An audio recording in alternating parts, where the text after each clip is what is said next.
Niya kita karon sa Exorcism Center sa St. Michael Exorcism Center of Reverend Father Darwin Gatgana sa East Malinaw, Avila, Bohol. So ang procedures ni Ines diya sa exorcism, cast out the demon. Ikinahanglan nga limpyuhan una ang kaugalingong pinagi sa confession.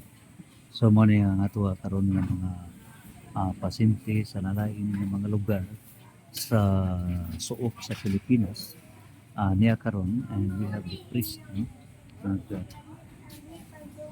himo sa higayon sa iya pag confession.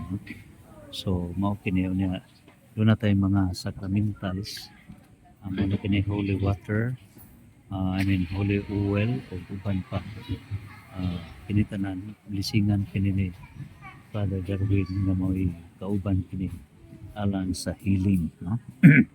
Yan niya kita karon, and we will be having the special interview with Father Darwin sa exorcism operations. One Sister Gertrude Marinduque o ginang sab ni Nanay Apolinaria. So niya kita karon.